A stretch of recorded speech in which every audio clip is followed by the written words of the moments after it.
¿Ya? Hola, buenos días. Mi nombre es Marcela Cayó. Soy la directora ejecutiva de la Asociación En órbita, que junto a RIDEC, que es la Red Interuniversitaria de Estudiantes de Ciencias, hemos organizado esta serie de charlas llamadas Ciencia Amante, que se dan cada 15 días con el objetivo de que te enamores de la ciencia. Hoy día tendremos con nosotros a Ana Belén Obregón, quien nos hablará sobre el consumo y digestibilidad del alimento en alpacas, una ventaja competitiva frente a otras especies.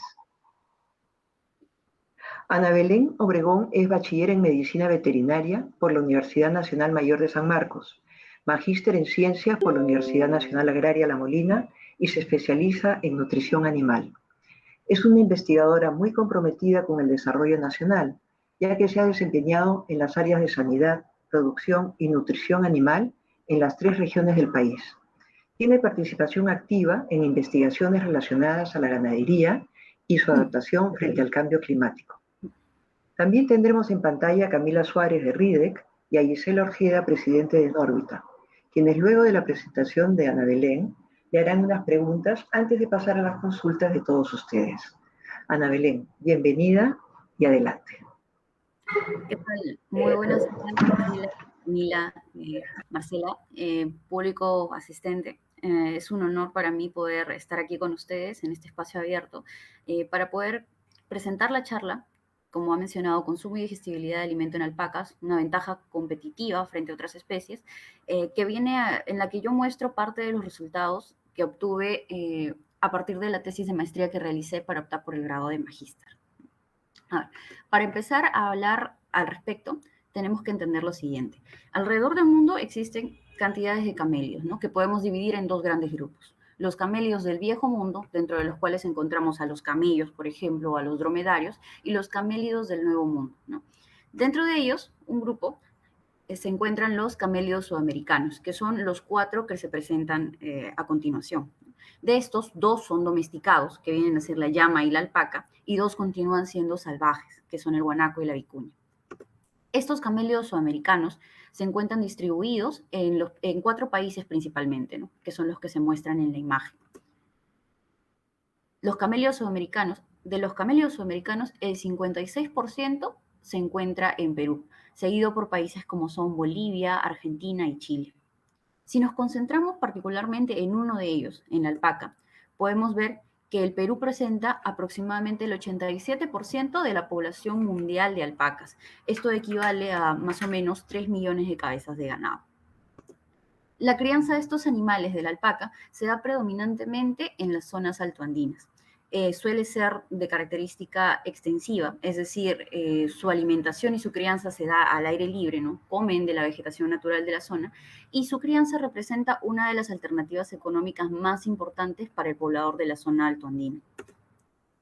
Este animalito ha llamado mucho la atención y continúa llamando la atención de los investigadores, ya que es capaz de producir carne. La carne de estos animales es de muy buena calidad, tiene alto contenido de hierro y proteínas, inclusive superiores a los que presenta la carne de vacuno y la carne de pollo. Tiene una muy buena calidad de fibra. Actualmente el Perú es el primer productor de fibra a nivel mundial. Y a raíz de esto es que el Minagri pues selecciona un día, que es el 1 de agosto, para conmemorar pues la producción de alpacas. Y bueno, también se utiliza la alpaca para generar accesorios a partir de cuero, ¿no? De su cuero. Y también, como la alpaca se podría decir que es todoterreno, se utiliza como transporte. El transporte en las zonas altoandinas a veces es un poco complicado por la ausencia de carreteras o por la presencia de siniestros que interfieren con el paso, con el tránsito normal. Entonces, este animal, la alpaca, también se utiliza como un medio de transporte. Y la alpaca es capaz de desempeñar todas estas funciones y producir estos bienes en un ambiente que es bastante hostil, como son las zonas altoandinas, como ya había mencionado.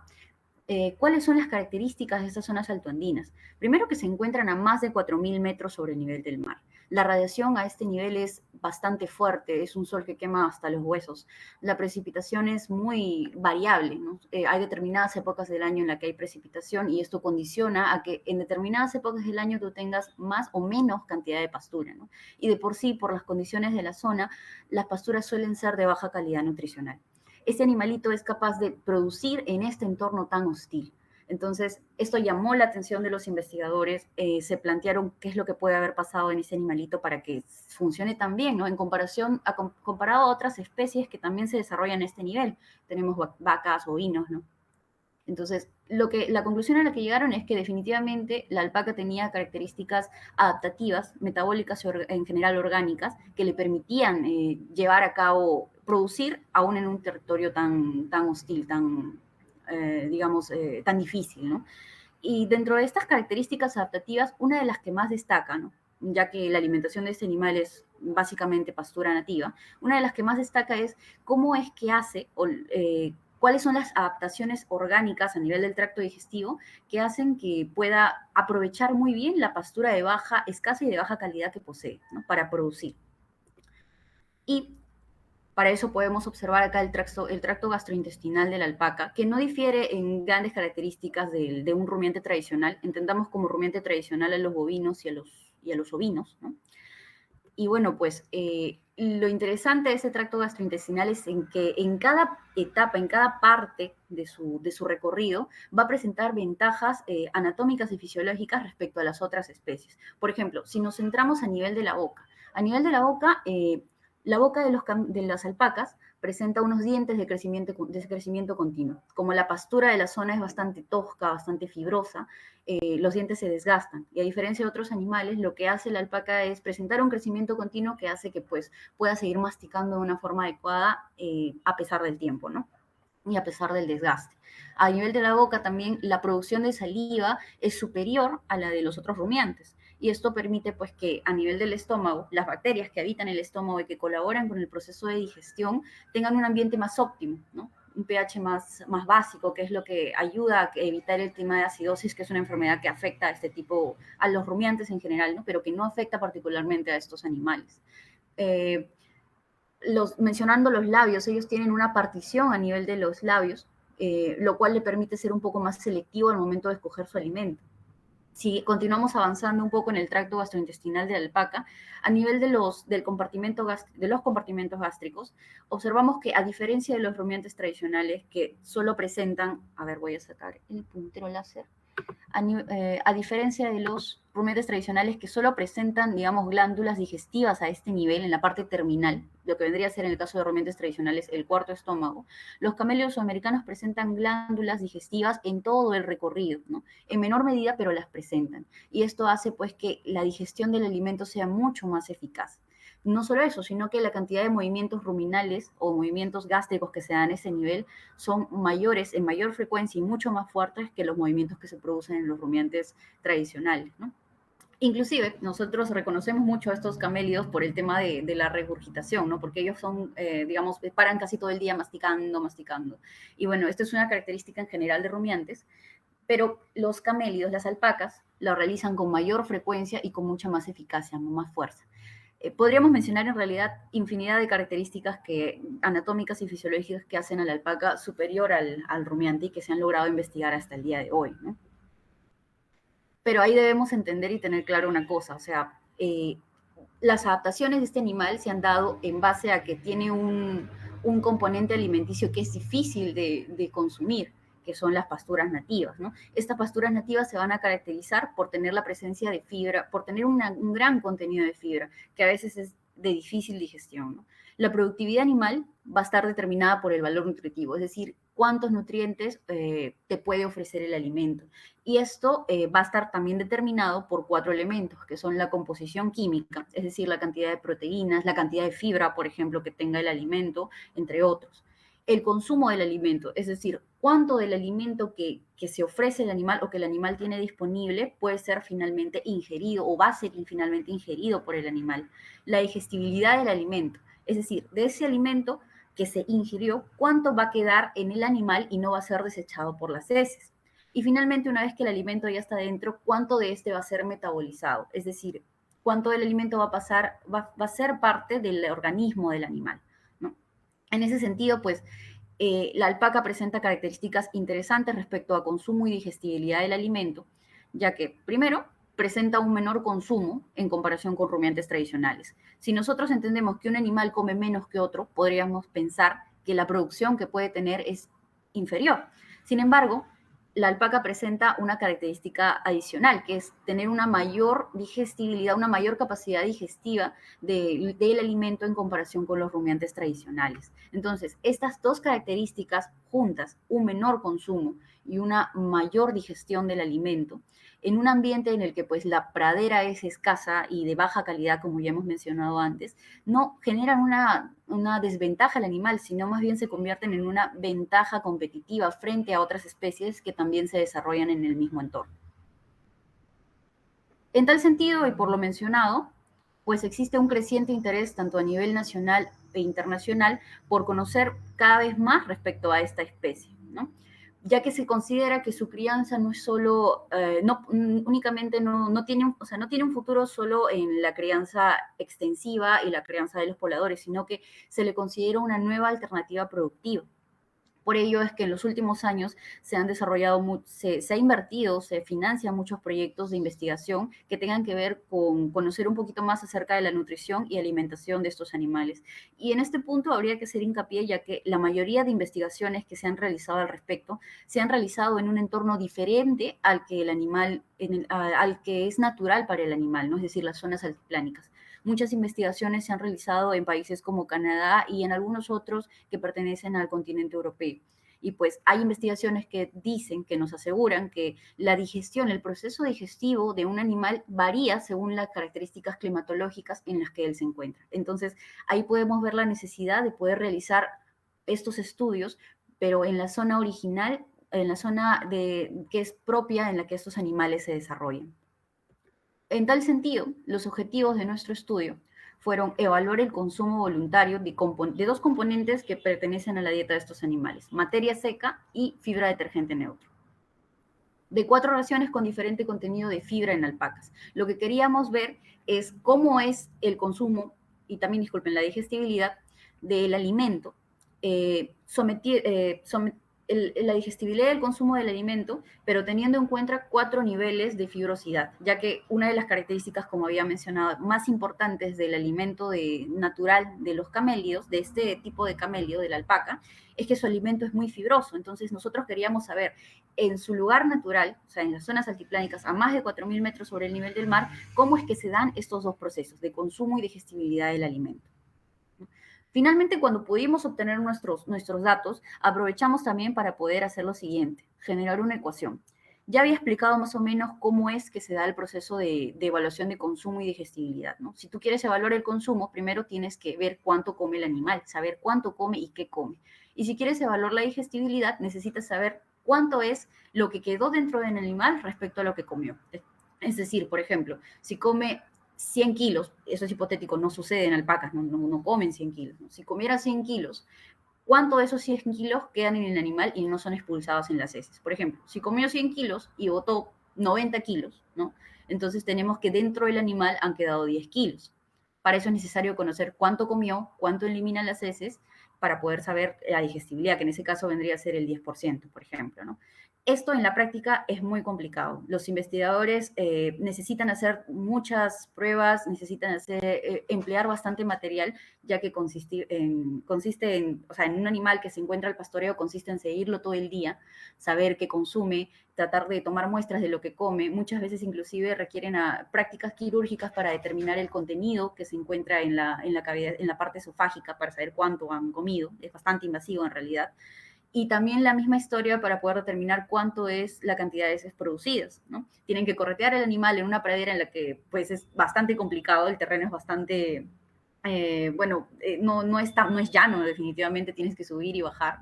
Entonces, esto complica mucho el tema de investigación y el poder desarrollar este tipo de ecuaciones lo facilita. Entonces, otro de los objetivos que tuvo nuestro estudio fue generar esta ecuación para poder estimar la digestibilidad de uno de los elementos, que es la materia orgánica, a partir del contenido de proteína cruda en heces. O sea, el investigador, a partir de esta ecuación, con solo tomar una muestra pequeña de heces, iba a poder determinar la digestibilidad de la materia orgánica del alimento. Para ello, el experimento se dividió en dos partes, ¿no? La primera de ellas se realizó en la estación Ilpa Puno, ubicada a 3.822 metros sobre el nivel del mar.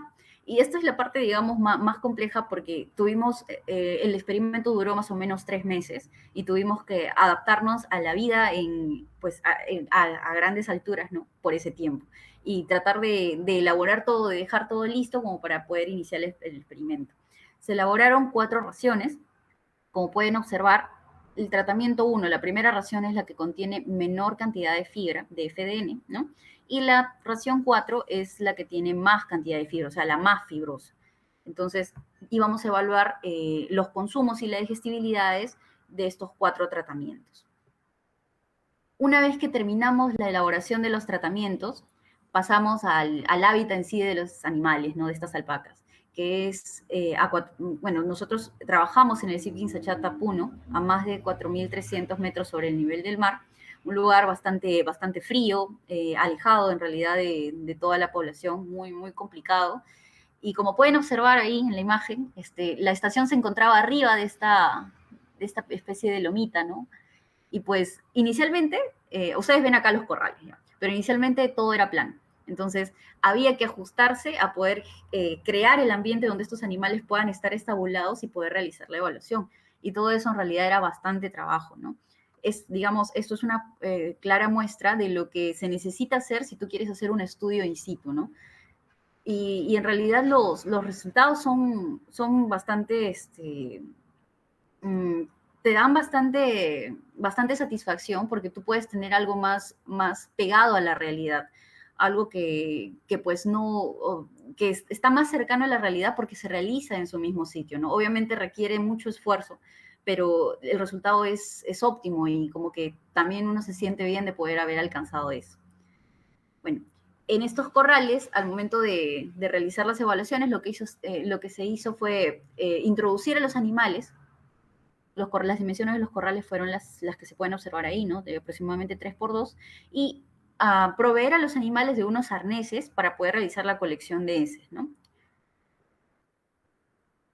El estudio contó en general con 3 periodos. Cada periodo tuvo una duración de 18 días, dentro de los cuales los primeros 8 días pues se realizó la etapa preexperimental, que se caracterizó básicamente por la adaptación de los animales a estar estabulados y pues al manejo, ¿no? Y la segunda parte fue la etapa experimental, que tuvo dos secciones, una que fue para la evaluación del consumo, en la que se realizó el pesaje y registro del alimento que se ofrecía, así como el alimento que quedaba sobrante. Y también se realizó en la segunda parte de esta etapa experimental la evaluación de la excreción fecal, que fue del día 13 al día 18, en la que se realizó pues la recolección, pesaje y registro de las heces que se produjeron, con la finalidad de determinar la digestibilidad finalmente. Y bueno, a ver, estos fueron los resultados que se obtuvieron. Estos resultados que se muestran al inicio se pueden ver en esta gráfica claramente, ¿no? Por eso es que prefiero mostrar claramente la gráfica.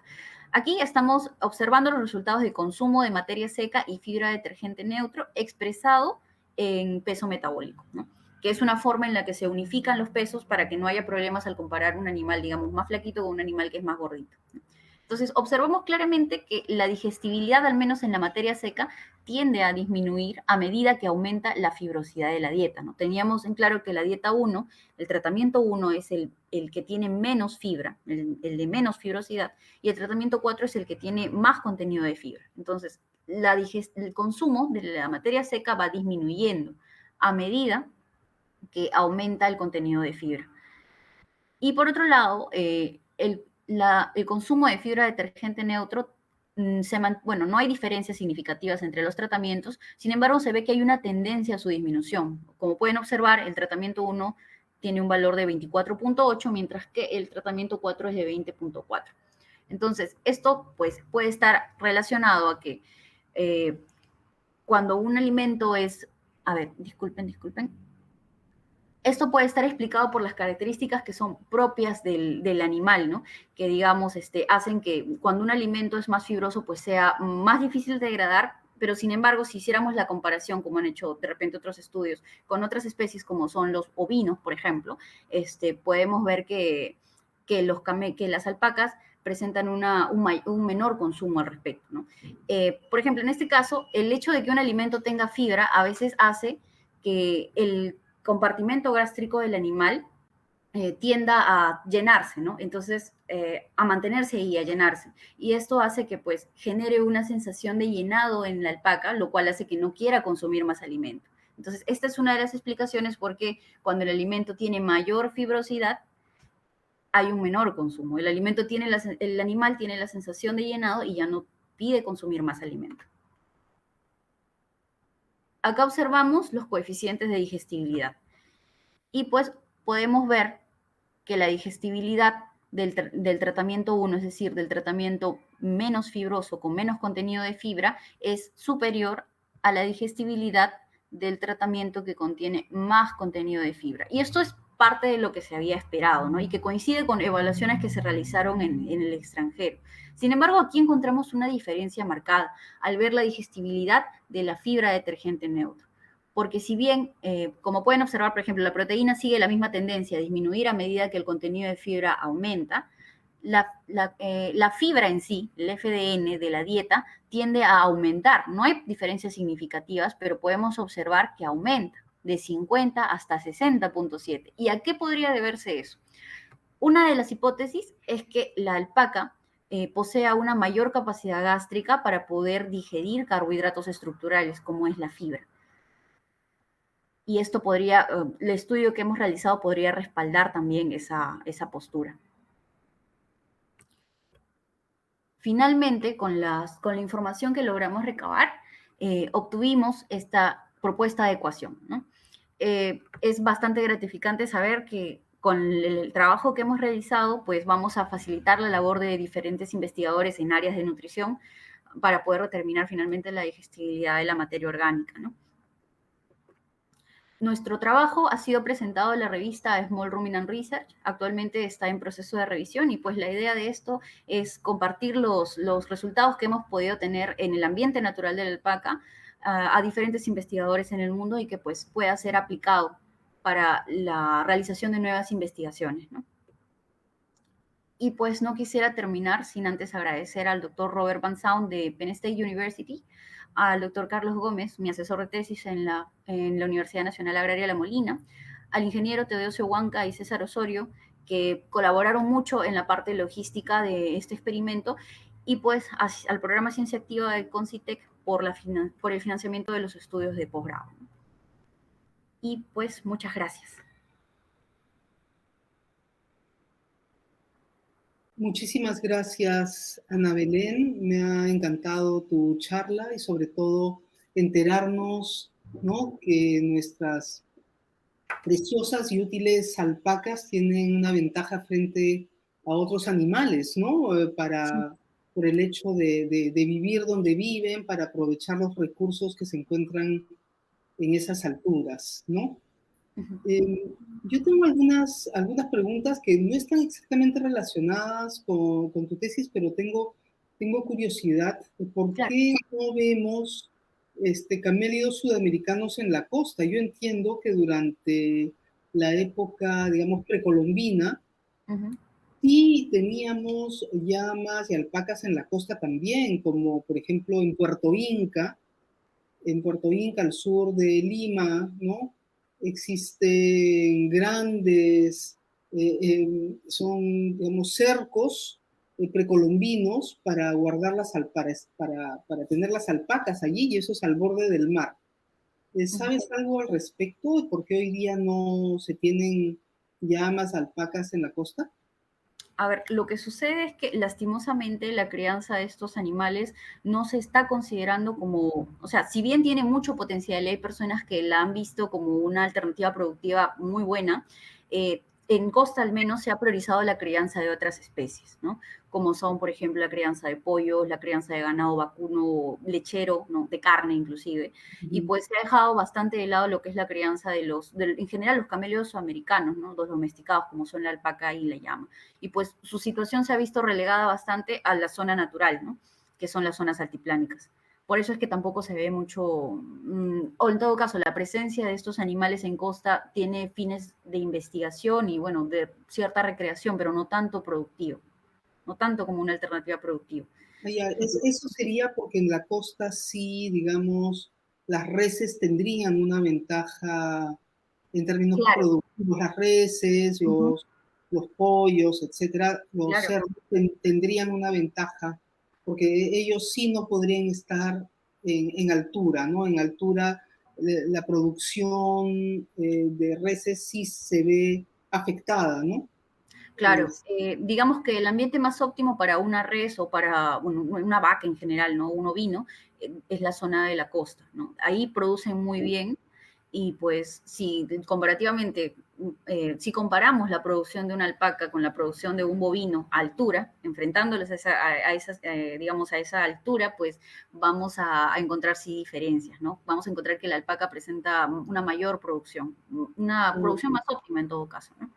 O sea que, digamos, la gente, los agricultores, los ganaderos, ya saben eso y simplemente producen, digamos, otras especies en la costa y nuestros camellos sudamericanos a grandes alturas. Claro, en su ambiente óptimo. ¿Se conoce más o menos cuál es la población general de camélidos sudamericanos que tiene el Perú? En general de camellos sudamericanos, lo que se puede rescatar es que el Perú tiene el 56% de la población mundial. Y si hablamos específicamente de alpacas, son aproximadamente 3 millones de cabezas de ganado, que es el 87% de la población mundial. O sea, el Perú tiene casi todas las alpacas que se encuentran. Eso es lo curioso, porque el Perú tiene la mayor cantidad de alpacas, 87% de la población mundial. Sin embargo, la mayoría de estas investigaciones que se han hecho en este animal se han realizado en el extranjero. Es curioso, ¿no? O sea, la investigación se ha realizado en No 13 es curioso, es el estado en el que está la ciencia en el Perú, ¿no? Impresionante. 87% de las alpacas del mundo está en el Perú, pero la mayor parte de las investigaciones sobre las alpacas se llevan a cabo en el extranjero, probablemente en Estados Unidos y Nueva Zelanda, Sí, ¿no? Porque exacto. ellos sí saben que esto es una cuestión para ser aprovechada y dentro de poco ellos tendrán pues no solo la mayoría de las especies, sino la mayor producción de pelo, Exacto. de fibra de alpaca, ¿no? De carne de alpaca, etc. Y nosotros estamos acá simplemente mirándolas y diciendo, qué Qué bonitos bonitos. animalitos. Sí, Ajá. lastimosamente es así. Inclusive, acá en el Perú hay un banco genético de lo que es la parte de fibra de alpaca, ¿no? Pero estos bancos también se están desarrollando en el extranjero. Entonces, ahorita actualmente somos el primer productor de fibra de alpaca, pero no sería difícil imaginar que de acá a unos años esta realidad cambie. Y es Claro, triste. así es. Realmente tenemos que incentivar investigaciones como la tuya, ¿no? Y no solo como la tuya, sino de diferentes tipos sobre las alpacas. ¿Cómo podemos hacer para mejorarlas? ¿Cómo podemos hacer para mejorar la reproducción también? Porque entiendo que esta especie es de muy difícil reproducción. Tiene tasas de natalidad bastante bajitas, ¿no? Por Claro. el mismo ambiente en el que crecen. Ujú. Y, y diferentes tipos de colores, ¿no? Porque creo que también durante alguna época de la conquista o incluso de la República se, se optó por alpacas solo de color blanco, me parece, y se dejaron de lado las de color. Entonces, creo que se han ido como extinguiendo, pero todavía hay y tenemos que recuperar los diferentes colores que hay, los diferentes largos de fibra, tener una fibra mucho más fina. Y creo que otro pequeño problemita es el tipo de pelo que tienen, ¿no? Que tienen dos tipos de fibra, ¿no? Una fibra larga y una cortita, y una de ellas pica, ¿no? La alpaca que pica y la otra no. Una cosa así Claro. recuerdo. La idea es tratar que Ignorancia ligeramente conocedora, ¿no? Tengo esos recuerdos, así es. sí, la idea es tratar pues de mejorar la calidad de fibra de estos animales y eso se hace con selección genética, ¿no? Entonces, la idea también sería impulsar investigación a ese nivel, porque como usted bien dice, puede tener estos dos tipos de fibra, por ejemplo, ¿no? Pero si se trata de producir más animales o tratar de seleccionar los animales que tienen una mayor calidad de fibra, entonces a la larga vamos a tener animales con muy buena calidad y esta fibra va a poder ser vendida al mercado nacional y extranjero a un mejor precio, ¿no? porque ellos también evalúan bastante lo que es la calidad de fibra. Entonces, eso es un factor importante. Yo alguna vez le pregunté a unos colegas por qué la fibra del cashmere, que son cabras, es más suave que la fibra de la alpaca, ¿no? Y me hablaron de los diferentes tipos de pelo que tiene la alpaca, ¿no? Así Claro. es. Entonces, para entrar de lleno a tu charla sobre la alimentación, o sea, el ichu es un alimento, es de todas maneras un alimento adecuado para las alpacas. Es que más que adecuado en todo caso es el alimento que tiene y con el alimento con el que ha podido, al que se ha adaptado, ¿no? Entonces, todo su organismo a lo largo de miles y miles de años se ha adecuado al consumo de este alimento. Si de repente lo sometemos a otro tipo de alimento, podríamos obtener mejores parámetros. Sin embargo, la realidad nacional actual es que su crianza es extensiva, o sea, está basada en pastura o vegetación natural. Entonces, predominantemente es ichu. Lo que más se encuentra en la puna es ichu. Ichu fibroso, ¿no? En diferentes épocas del año.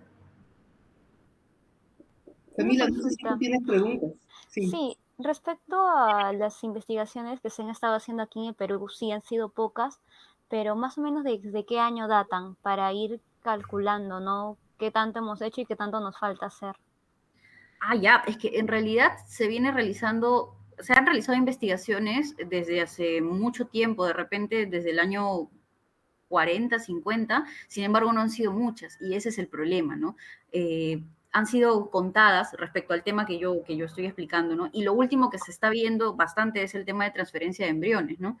Pero, o sea, respecto a ese punto, pues como que tengo cierta discrepancia porque si tú no mejoras la calidad de vida de estos animales en el sentido de alimentación, si tú no potencias los elementos que tiene para producir este animal, finalmente la transferencia de embriones no va a ser muy útil, ¿no?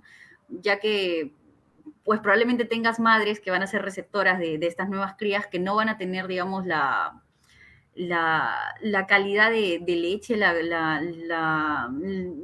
digamos, un desarrollo óptimo como para poder hacer crecer a la cría, ¿no? Y una vez que esta cría crezca, pues, ¿qué tanto va a expresar su potencial si es que no tiene muy buen alimento? Entonces, ahí habría como que el enfoque de la investigación que se está haciendo no está tan adecuado, al menos como yo lo veo. Ya, pero desde todo lo que has estado investigando para realizar tu trabajo que nos has presentado ahora, ¿por qué crees que sea la falta de visualización quizás de autoridades para que se pueda tener esto de una manera sostenible, ¿no? ¿A qué creo que puede deberse? A ver, primero que de repente no se le ha dado mucho la importancia a la alpaca. No sé, en todo caso no se ha tenido en cuenta el potencial que este animal tiene a futuro, ¿no? También es el abandono por parte de los pobladores, ¿no? O sea, la crianza de estos animales está dada por los pobladores de las zonas altoandinas y bueno, ellos ahora, por ejemplo, tienen hijos y normalmente lo que se hacía era la secuencia, ¿no? Los pobladores tienen sus hijos, los hijos continúan con la crianza y lo que está sucediendo es que cada vez pues los jóvenes están más interesados en ir a Lima de repente o seguir otro tipo de línea, ¿no? Y pues como que la crianza de estos animales también se va dejando de lado. Entonces, es eso. Yo pienso que ya lo que se debería hacer es que el Estado tome manos en el asunto, que no se pierda la crianza de estos animales como una alternativa productiva y pues que se potencie la investigación en el tema para poder mejorar cada vez más la producción de estos animales. Claro. Hay una pregunta acá en Facebook. Mayumi estaba agradeciendo y antes de irnos por otro lado, tiene una consulta sobre la ecuación que presentó. Quería saber si esa ecuación se puede utilizar en cualquier tipo de animal, si podría ser utilizado en monogástricos quizás. Ya, a ver. En el caso, ecuaciones de este tipo, como predictores de digestibilidad, han habido muchas a nivel mundial, pero no en alpacas. Han habido en han habido en ovinos, hay en bovinos, otras especies, sin embargo, nunca ha habido una en alpacas. Es importante rescatar que este tipo de ecuaciones tiene que ser utilizada, es diferente en cada especie y tiene que ser utilizado únicamente en la especie en la que se realizó. Entonces, podemos rescatar que esta es la primera ecuación que se ha hecho en alpacas, en este tipo de camelios o americanos, ¿no? Y pues, respecto a tu pregunta, no podría ser utilizada en monogástricos. Es únicamente para camellos sudamericanos, para alpacas. Creo que depende porque el funcionamiento del sistema digestivo es Claro. diferente, demora más días, menos días. Claro, eso está muy relacionado. No podría ser utilizada en otra especie. Y como te digo, cada especie suele tener su ecuación, pero particularmente la alpaca no tenía. Entonces, esta ecuación pues es un gran avance en realidad. Genial. A ver, ¿cómo complementamos aquí respecto a mejorar, ¿no?, las investigaciones? Yo creo que un plus sería que nos comentes en tu labor después del pregrado para llegar a este trabajo de investigación, ¿cómo es que ha sido tu compartir en ciencia y tu perspectiva, ¿no? Ya. A ver, bueno, cabe mencionar que durante toda la realización de mi carrera, el pregrado, pues sentí una inclinación bastante fuerte por el área de producción.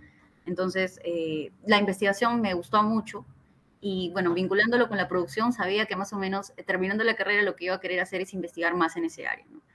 Porque bueno, le había comentado a Marcela en algún momento, siento que cuando uno investiga en producción, los resultados que puede ofrecer no solo, digamos, contribuyen a ayudar a más investigadores, sino a mejorar la calidad de vida de las personas que se encargan de criar a estos animales, ¿no? De los pobladores de las zonas altoandinas o en general, ¿no? Entonces, orientándome siempre al lado de investigación en producción, pues cuando entré, tuve la oportunidad de obtener la beca de maestría, me incliné bastante por el área de ganadería y cambio climático, ¿no? Porque esto es una realidad, el cambio climático es una realidad y es algo que se siente cada vez con más fuerza, ¿no? Y pues estos animales, particularmente las alpacas, podría considerarse que frente al cambio climático tienen una muy buena resistencia, tienen bastantes oportunidades, ya que inclusive se han realizado estudios en los que se ve que la emisión de gases, emisión de metano, es inferior a la de otro tipo de rumiantes. Entonces, una especie de, podrían colaborar en cierto modo a la mitigación de esto del cambio climático. Y ya estando dentro de la realización de mi investigación, ¿no? y observando cómo otros compañeros también investigaban en este animal, en esta especie, ¿no? Pues me di cuenta que en realidad hay bastante por hacer, hay mucho por determinar, hay investigaciones que se están llevando a cabo ahora y que son muy, muy interesantes, y pues creo que a la larga es una forma de pues contribuir con tu país, ¿no? Yo tengo muchas expectativas sobre lo que se puede realizar de acá en adelante con estos animales, y pues es algo como que te impulsa a seguir investigando, ¿no? O sea que dentro de poco te vamos a ver como productora de alpacas. No lo sé, sería interesante en realidad. Sería estupendo. ¿Y cómo? Yo tengo una pregunta. A ver, Marcela. Sí. Yo tengo una pregunta, una curiosidad. ¿Qué alimento le dan a las alpacas fuera del Perú y Bolivia? O sea, en Estados Unidos o en Australia o en Nueva Zelanda. ¿Qué tipo de alimento les dan? ¿El ichu también? Lo que pasa, no les dan ichu, les dan alimento concentrado en general, ¿no? Lo que pasa es que la presencia de estos animalitos en el extranjero, sobre todo es porque ellos están investigando. Entonces, lo que hacen sobre todo es ofrecerles dieta de mantenimiento, ¿no? O dependiendo del tipo de investigación que realizan con ellos. Entonces, ichu no les ofrecen. Lo que les ofrecen es generalmente concentrado, con niveles de proteína, y eso también es una diferencia, ¿no?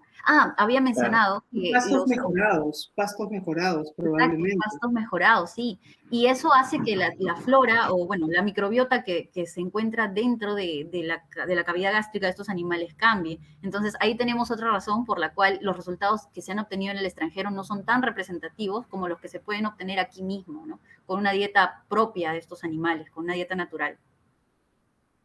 Una consulta. Si ves a estudiantes de pregrado que todavía están observando las áreas, las líneas, ¿cómo le definirías tú la investigación desde tu perspectiva, ¿no? La investigación. A ver, ¿cómo definiría la investigación? Es que yo creo en general, escuchaba una charla el otro día de un físico muy, muy conocido, que decía que los investigadores o los científicos son niños que nunca crecieron. Yo creo que todas las personas nacen con una curiosidad innata por saber cómo sucede tal cosa, por qué sucede esto, ¿no? ¿Cómo puedo mejorar esto? Cosas así. Entonces, yo creo que, pues, eh, parte de dedicarte al área de investigación es no dejar que tu niño interior muera. Entonces, si es que yo tuviera la oportunidad de conversar con alguien de pregrado, alguien que está iniciándose y pues que quiere saber si es que la investigación es algo, o la ciencia es algo que le llama la atención y si quiere continuar su rumbo, pues tendría que, le diría en todo caso que converse con su niño interior y que vea pues si esto satisface la curiosidad que en algún momento sintió, ¿no?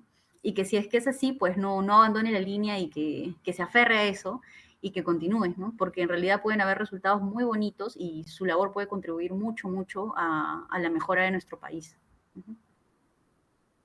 ¿Y hay oportunidades en nuestro país? Yo creo que sí. Yo creo que, si bien ahora de repente no es como que un terreno difícil y creo que cualquier persona que esté en el área de investigación no lo va a negar, ¿no? Pienso que poco a poco estamos avanzando y que pues no podemos rendirnos en mitad de la batalla, tenemos que seguir. O sea, si en algún momento alguno de nosotros que de repente hemos conocido la realidad, la difícil realidad de la investigación en nuestro país, llegamos a ocupar un cargo importante, un cargo alto, pues con la mano al pecho tratemos de hacer algo para que las cosas cambien, ¿no? No podemos parar, no podemos dejarnos vencer por las dificultades que puedan haber.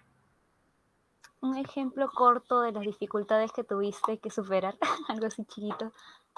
A ver, ¿las dificultades del estudio o las dificultades en ciencia en general? Las científicas, así es. A ver, el tema económico creo que fue uno de los problemas más marcados, ¿no?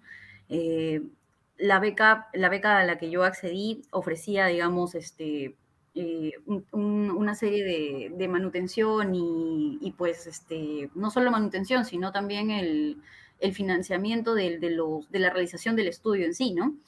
Pero las gestiones... ¿Disculpe? Y un seguro médico. Claro, un seguro médico, ajá. Y pues por un tema de gestiones, de repente un poquito de burocracia, pues como que demoraron en llegar eso y a todos los becarios pues nos pasó que presentamos dificultades en la investigación, ¿no? Inclusive en muchos casos también fue difícil porque particularmente no salían los pagos que yo necesitaba para mi estudio y lo tenía que realizar ya, entonces con la ayuda de mi asesor tuvimos que ver cómo conseguir ese dinero por otro lado, ¿no? Para poder hacerlo. Así, o sea, porque Concitec le daba el dinero a la universidad. O sea, la universidad no les pagaba a ustedes a tiempo. Claro, había demoras en el pago y eso era como que un problema, ¿no? Claro. Igual siempre tratamos de sortearlo, buscar otras fuentes de financiamiento, pero al final les pagaban o sí, dejaron de pagarles. Sí, al final sí nos llegaron a pagar, pero bueno, fue fuera del tiempo que más o menos teníamos planeado y como que eso generó desorden, ¿no? Creo que eso, de repente los trámites, la forma en la que se tienen que llegar a recibir el financiamiento de las acciones como que demoraba un poco y pues desestabilizó las cosas, ¿no? Pero al final logramos sobreponernos a eso. O sea que hay una mejora para realizar en que la universidad haga los pagos automáticamente. Sí, sería ideal eso en realidad, poder hacer los pagos de forma automática. No llegamos a entender muy bien qué fue lo que falló, si es que de repente la entrega de dinero por parte del Concitec o el financiamiento dentro de la universidad, pero sí hubo demoras, ¿no? ¿Qué años ¿sí? hiciste tus estudios? ¿En qué años? 2018 y 2019. Ya, entonces eso fue bajo la gestión de Fabiola León Velarde en Concitec. Claro. Así es. Bueno, entonces un problema siempre va a ser, creo que la gestión administrativa, que es algo que quizás no tendría por qué ser así. No, creo que ahí sí estamos de acuerdo en que poco a poco vaya mejorando eso. Pero ¿es el obstáculo más grande que se ha tenido que pasar, Ana Belén? Sí, bueno, en la parte como te mencionaba, en la parte en sí de llevar a cabo el estudio, creo que fue uno de los más fuertes. Y otro también fue el choque cultural, ¿no? Porque bueno, yo soy de Lima, estoy acostumbrada a estar en Lima con las comodidades que Lima te ofrece, y bueno, viajar a otro lado, a una provincia y tener que establecerte yo estuve 3 meses allá, para a mí fue bastante complicado, pero fue una oportunidad, fue algo bonito, me pareció una oportunidad muy bonita porque pude conocer la realidad desde otro punto de vista, ¿no? La Pero no realidad... fueron 3 años, Ana Belén. Disculpe.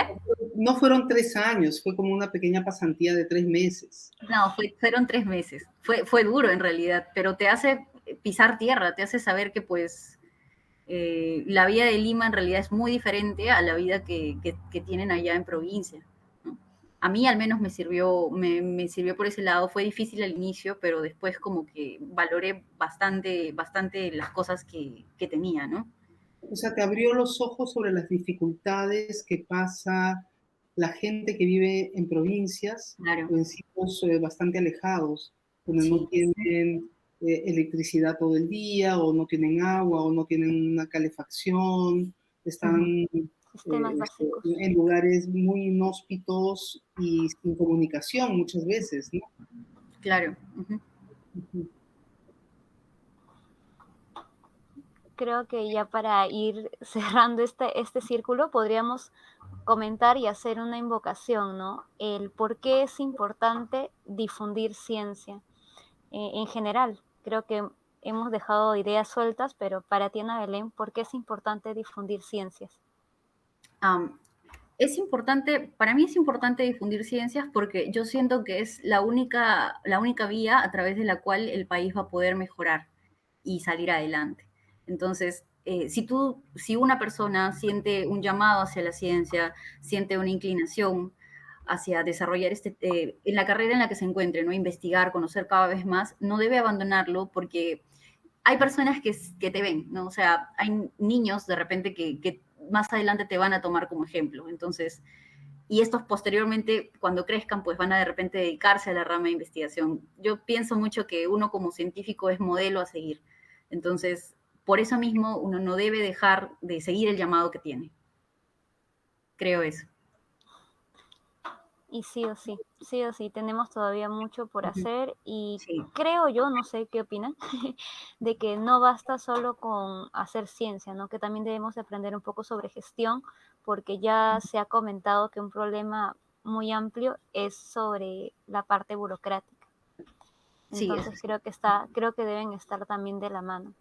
Muchas gracias, Ana Belén. Gracias Doctora a usted. Gisela. Gracias, Ana Belén, estupenda tu charla, nos ha abierto nos ha dado muchas luces y nos ha abierto posibilidades. Ojalá que la investigación en camellidos sudamericanos se siga impulsando en el país, porque esto es una gran oportunidad para muchísima gente que vive en la pobreza.